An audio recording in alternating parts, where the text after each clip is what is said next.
Hello, this is Julian with Coffee Reviews, and today we'll be reviewing the Amalia Donado Anaerobic Colombia from Manhattan Coffee Roasters.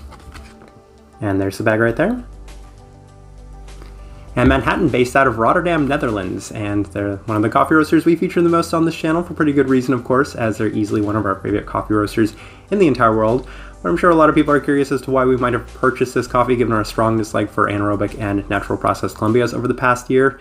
And there are a couple of good reasons, the first of which being the variety itself. It's a Marragesha, and if you can kind of put together those two words, then yeah, it's a combination of a Margot-Gipe and a Gesha variety. And those are two varieties that I really enjoy, so the unique variety in itself was a selling point.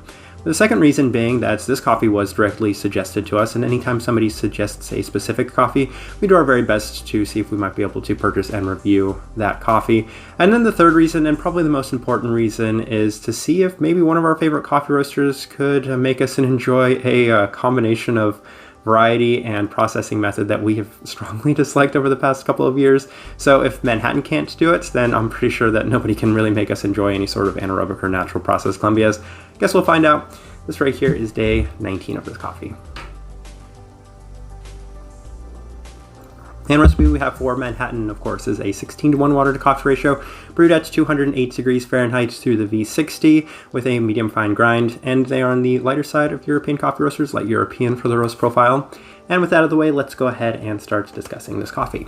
So day 4, which was the first impression, and I've actually been told with Manhattan's coffees that you can start them as early as day 2, day 3, obviously when you get them. But the reason I started on day 4 was kind of desperation. I needed to drink some coffee on that day, and this was the coffee that we went with, and it was surprisingly clean off that first impression, and we'll touch on that and elaborate on that a little later, but it feels like it was on the verge of wanting to admit that very strong boozy berry components that I haven't necessarily been the fan of, but it didn't get there on that first day. Remained on the brink, slightly delicate while strongly red fruit forward. So I said, okay, we might be working with something here. If this is the way that this coffee is going to be, if it's just going to, hold back a little bit, just ever be on that brink, then we might be in, business right here. Day 8, brewed it through the V60, and at this point it was a lot heavier. So we were already kind of backtracking on that. At this point, I'd even be willing to call it that kind of standard classic boozy berry that you're going to be experiencing from all of these anaerobic and natural processed Colombian coffees. It was really pushing the cup on this method, and we're going to go back to the Chemex and see if we might be able to tone it down, but I didn't have too much optimism given that the Chemex more often than not really accentuated those kind of really strong red fruit characteristics in previous anaerobic processed Colombians. So day 9, back to the Chemex, and yeah, it was every bit as heavy as the V60, so that was kind of expected. It became overbearing red fruit, and even a fair bit of graininess in the cup. Very long, intense, lasting finish. I mean, it's an anaerobic processed Colombia. Day 12, ran it through the automatic coffee maker, and it was still not very different. The cup basically remained, well, it was that dark chocolate cherry cordial, and I think it was really accentuated through the automatic coffee maker. It just was, depending on which brew method you were going with, but for the most part, they were all very dominant, strong, red fruit characteristic cups of coffee. Best descriptor I have, I mentioned that's cherry cordial, but in addition to that, red berry cereal. That's the other thing that's like very strong in this cup of coffee. There are some other things, we'll get to those, but it just seems to be intensifying and becoming even more overbearing with time. Day 15, ran it through the AeroPress, see if we might be able to get something different, and it's been consistent across all brew methods. So in this sense, it was just as strong on the dark chocolate cherry cordial and the strong dominant red fruits from start to finish. You're experiencing them from the first sip to the very long and lasting finish in this cup.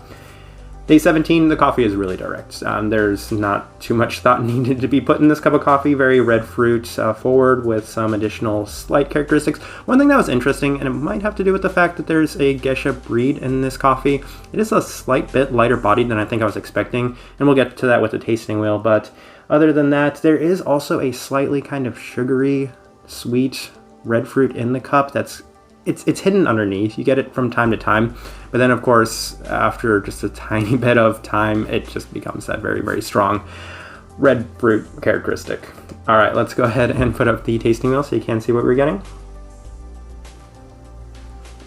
And I don't think any of this will come as a surprise to anybody, but let's go through it. We have 2 level 5s, and it's the finish and the berry fruit, and of course they have listed on here strawberry and watermelon, and here's the thing about the watermelon flavor note, and I've seen this from so many coffee roasters, is that it just kind of tastes winey to me. And every time I see that watermelon, that's all I seem to getting from it, is this very strong kind of wine taste to it. There's only one coffee, which was that blue raspberry from Luna, that actually tasted like, we'll call it a watermelon Jolly Rancher. That was really, really good. But other than that, none of these coffees really seem to taste like watermelon for me. It just actually tastes more like wine. But yeah, the finish and the berry fruit, level 5, not surprising. Sweetness, it's a pretty sweet cup of coffee, and it's also a pretty acidic cup of coffee, so that's also up there to level 4. Honestly, none of those other things are worth noting. The body being in a level 2, a lower bodied cup of coffee, that was interesting to me, and touched on that briefly. The chocolate at level 3, I'm pushing it, brewing it through the V60. It's definitely not all the way up there. It's probably more at that level 2. But for those other brew methods, automatic coffee maker and the AeroPress, it was definitely justified. I was experiencing a fair bit of chocolate in those brew methods. But yeah, I mean, pretty skewed tasting wheel, pretty what you would expect sort of tasting wheel. I'm pretty happy with the way it looks. All right, overall thoughts and impressions of this coffee. Well, I mean, we got a very straightforward and firm answer that not even Manhattan can make me enjoy in anaerobic processed Colombia. But what makes this one a little different? We'll say the body was one thing that definitely made this cup of coffee different, but one really distinct and noticeable thing about this coffee that was different from a lot of the other anaerobic natural processed Colombias that I've had is that this one was a lot more direct. And I will actually say it's a bad thing for this specific coffee, because if you strongly dislike the flavor as much as I strongly dislike the flavor, then having the flavor intensified, which is something Manhattan does exceptionally well. Manhattan's coffees are never dull, they're never boring, and they have very strong flavor to them. So if you're really accentuating a flavor that I don't like at all, then I mean, it's going to be a hard selling point to me. But for people that really do enjoy this specific flavor, and I know there are a lot of them, then in that sense, it's very direct and it's well done in that capacity. But yeah, definitely not for me. The type of person I would suggest this coffee to, though, I know there's a huge market out there for these anaerobic and natural processed Colombias. I know there are a lot of people that have really enjoyed the, for lack of a better term, and term I don't like using, boozy berry cups of coffee.